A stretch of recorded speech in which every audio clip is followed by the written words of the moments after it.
Hello and welcome to the second entry in the EXOR Studios vlog series. My name is Piotr, I am the community manager here at EXOR, and first of all, thank you very much. Thank you for all the responses when it comes to our previous video, all the feedback. It will help us to make the further videos better than the previous one.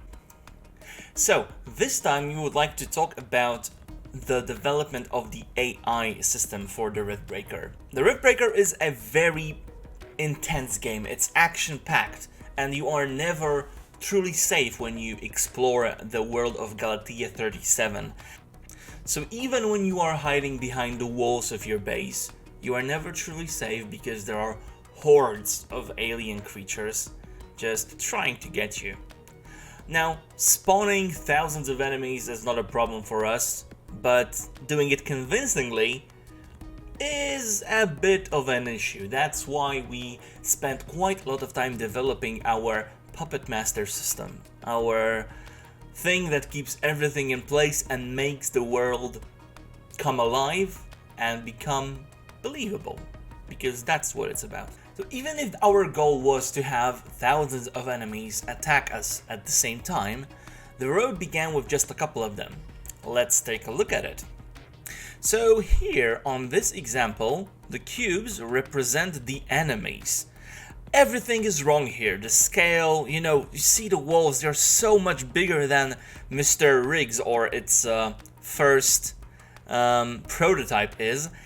And the algorithm is pretty simple. Each of the enemies has 3 ray traces in front of them, and they use them to avoid collisions with other objects and other units.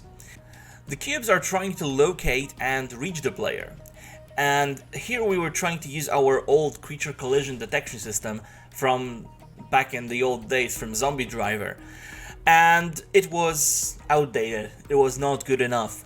So the thing is, we want our creatures to be fast, furious, just like any wild animal, and these were basically zombies. They were slow and clumsy, and that's not at all what we wanted.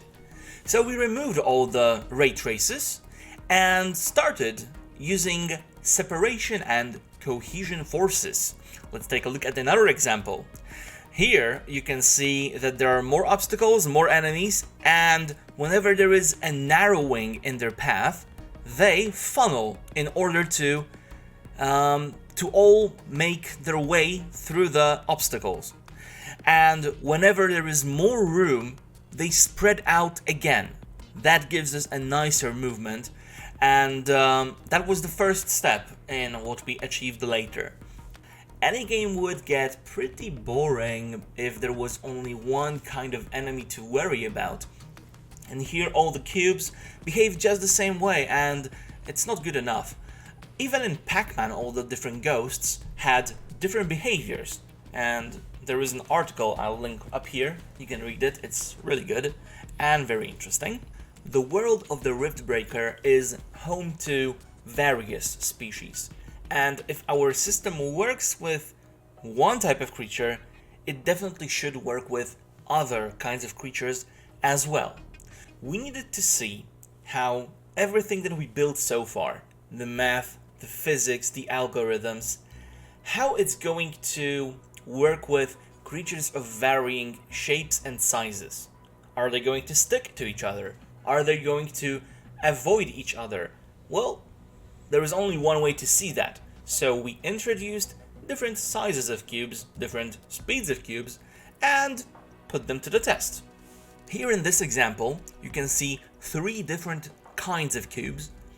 They are all placeholders, but they represent 3 different species of creatures found in Galatea 37. These were the prototypes for our Canopteryx, Arachnoids, and Hamarosaurus. So you can see that the smaller and faster creatures try to find their way around the bigger and slower creatures, while those just try to stay on their course and reach the target. Soon the time came to test the combat abilities of our creatures. We got tired of watching colorful cubes running around, so we replaced the placeholder model with the zombie dog from Zombie Driver.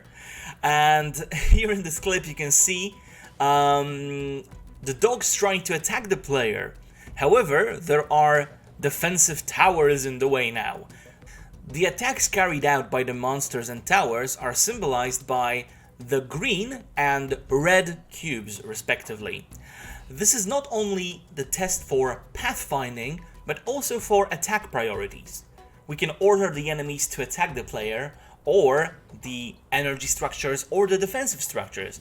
In this example, the player is the priority, but if there is something on the way, and there is no other way around it, it will get destroyed as well. This is why so often in the Riftbreaker you can see creatures going after the defensive towers first, or the energy infrastructure first.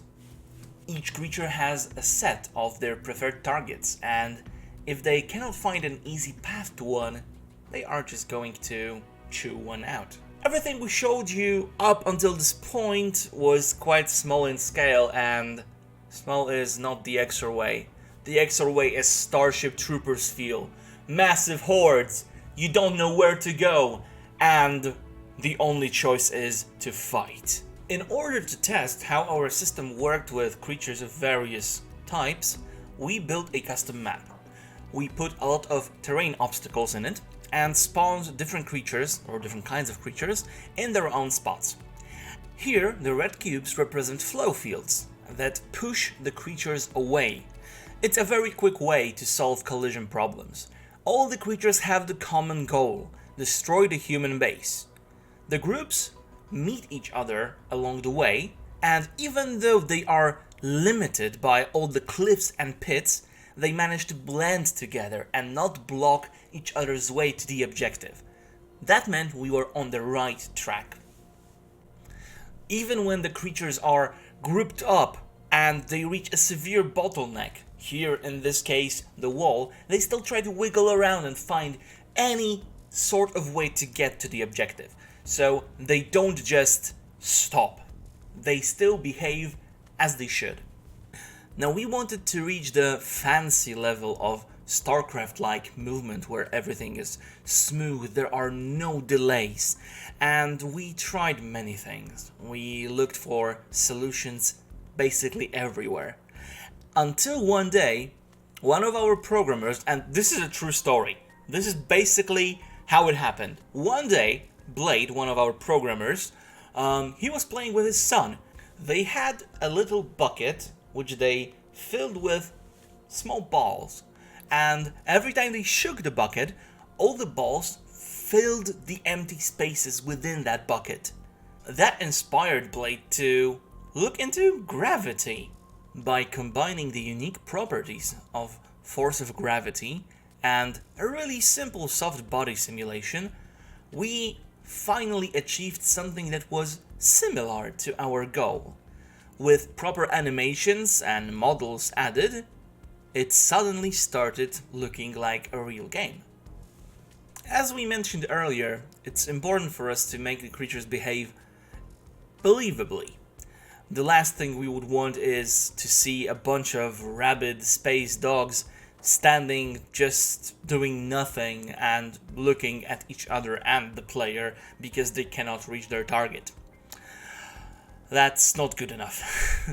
So instead of doing that, the creatures try to fill in the gaps and they behave as if they are controlled by a hive mind. There is only one target. You must reach it by any means necessary. So take a look at this example. You can see the creatures doing exactly that. Mr. Riggs here is indestructible, a cheater. And the creatures try to fill in the gaps, they try to find their way, and it looks like a living cell, to be honest. The system that we have in place can handle the behavior of both aggressive and non-aggressive units in the Riftbreaker. Now, in the last video, I talked about the Quelver. The Quelver is handled by exactly the same AI system as the rest of the creatures. As you know, Quelvers are small, ambient creatures, and they don't attack, they just hang around the map, do their own thing, until there are corpses to eat, then they go and eat. Now, in order not to put too big of a strain on the CPU resources, Quelvers have a couple of limits. They spawn only outside of combat, so whenever there is something big happening, like an attack wave, Quelvers stop spawning, and instead all the resources can go towards calculating the movement of that attack wave. Another performance optimization is that Quelvers won't spawn within a set radius of another Quelver. So if there is one creature, there has to be a set gap between this one and the potential spawn place of the other one.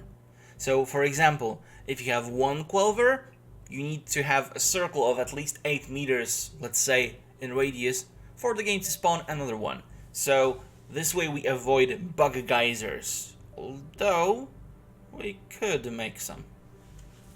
The little bugs use the same grouping mechanic as the Canoptrix, as the Arachnoids, as the Hemeroceroses, but they use it for a slightly different reason. Of course, they are going to group together, trying to reach their target, and they are going to group around their target.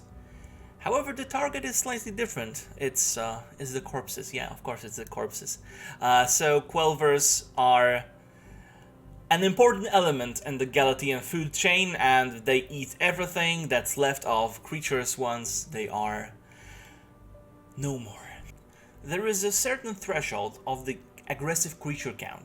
So if the number of aggressive creatures is above the threshold, the Quelvers will not spawn. If it's below, the Quelvers will start spawning again. So every time you finish mopping up a big wave of creatures, these little bugs will spawn, they will group around the corpses and just clean everything up. So now that we had all these systems in place and we knew that they worked, it was time to roll out the heavy artillery. So here we were, with a complete system that could handle aggressive and non-aggressive units, that could navigate all their way to their objective around the map that is not predetermined by any means, and it was time to roll out the heavy guns. So we just put together a test map and let all the hell break loose. So what do you think? Did we manage to capture this Starship Troopers feeling? What other aspects of game development would you like to learn? Leave a comment here or join our Discord and talk to us directly, and we might make a vlog on it. Anyway, thank you very much for watching, because that is it for today.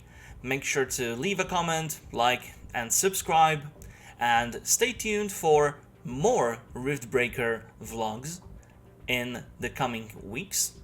Also remember that we stream every Tuesday on Mixer and every Thursday on Twitch. It happens at 3 p.m. Central European Summertime. You are more than welcome to join and, well, destroy me with the interactive voting options. And of course, you can also ask all the questions that you like, and you might even get a serious answer. Yes, that's how far I am willing to go. Okay guys, thank you very much for watching and see you next time.